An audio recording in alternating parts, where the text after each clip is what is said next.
Garden rich কাণ্ডে আগেই গ্রেফতার করা হয়েছিল অভিযুক্ত প্রমোটারকে, আর গতকাল গ্রেফতার করা হয় জমির মালিক মোহাম্মদ সরফরাজ ওরফে পাপ্পুকে এবং আজকে আদালতে পেশ করা হলো তাকে। গার্ডেন রিচে নিম্নমানের সামগ্রী দিয়ে বহুতল তৈরি হয়েছে, কি মর্মে এই ডিল হয়েছিল আমরা জানতে চাই। বহুতল নির্মাণে প্রমোটারের সঙ্গে জমির মালিকের সমঝোতা হয়েছে কিনা জানা দরকার। আদালতে আজকে এভাবেই সওয়াল করেছেন সরকারি আইনজীবী। গার্ডেন রিচ বিপর্যয় ধৃত জমির মালিক পাপ্পুকে আজকে আদালতে পেশ করা হয়।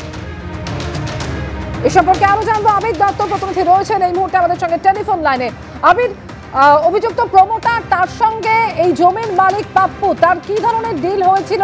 আদৌ হয়েছিল কিনা এই বিষয়টি জানা দরকার বলে আজকে আদালতে সওয়াল করেছেন সরকারি আইনজীবী। আর ঠিক কি হলো আজকে সওয়াল জবাবে?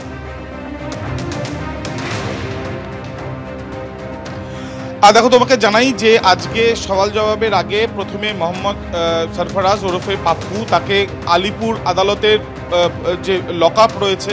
সেই পুলিশ লকআপে নিয়ে আসা হয় এবং তারপরে সওয়াল জবাব শুরু হওয়ার সময় শুরুতেই সরকারি আইনজীবী তিনি আদালত কক্ষে তিনি তার সওয়াল তিনি রাখেন এবং তিনি যেটা জানান যে নিম্নমানের নির্মাণ সামগ্রী ব্যবহার করা হয়েছে এবং তারা জানতে চান যে এত বড় ঘটনা যেখানে 10 জনের মৃত্যু হয়েছে ইতিমধ্যে, তাদের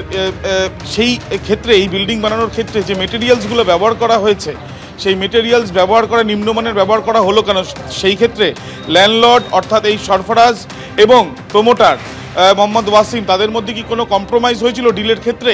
এই বিষয়টা তারা জানতে চান। তারা এটাও কিন্তু আদালত কক্ষে তিনি সরকারি আইনজীবীর তরফ থেকে এটাও বলা হয়েছে যে এই ঘটনায় আরও কেউ জড়িত থাকতে পারে, তারা তদন্ত এগিয়ে নিয়ে যাওয়ার জন্য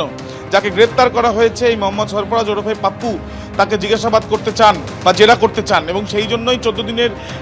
পুলিশ হেফাজতের আবেদন তাদের তরফ থেকে করা হয় এবং তার সঙ্গে সঙ্গে অভিযুক্তের তরফের আইনজীবী তিনি সওয়াল করেন যে তিনি জামিনের আবেদন করছেন এবং তার প্রশ্ন আদালতের কাছে যে বিল্ডিং ভেঙে পড়েছে তাতে ল্যান্ডলর্ডের কী ভূমিকা থাকতে পারে, কিন্তু সেই যে জামিনের আবেদন সেই জামিনের আবেদনের বিরোধিতা করে সওয়াল করেন সরকারি আইনজীবীও এবং এরপর সওয়াল জবাবের পর আদালতের তরফ থেকে 1 এপ্রিল পর্যন্ত পুলিশ হেফাজতের নির্দেশ দেওয়া হয়েছে মোহাম্মদ সরফরাজ ওরফে পাপ্পুকে এবং তোমাকে জানাই যে সরকারি আইনজীবীর তরফ থেকে নির্দিষ্ট করে বলে দেওয়া হয়েছে যে এফএসএল এর তরফ থেকে ডেব্রিস অর্থাৎ যে মেটেরিয়ালস ভেঙে গিয়েছে এই বিল্ডিং ভেঙে পড়ার পর থেকে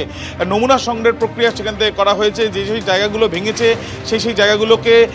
আইডেন্টিফাই করার চেষ্টা চালানো হচ্ছে এবং এই যে নমুনা সংগ্রহ হয়েছে পরবর্তীকালে তার ফরেন্সিক রিপোর্টও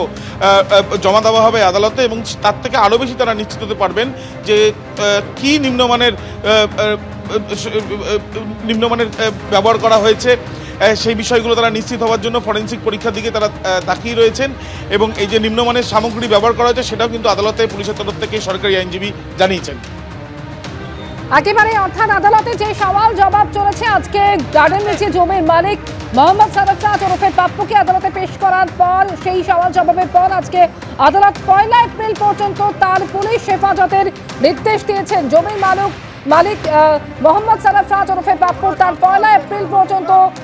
পুলিশ হেফাজতের নির্দেশ দিয়েছে আদালত।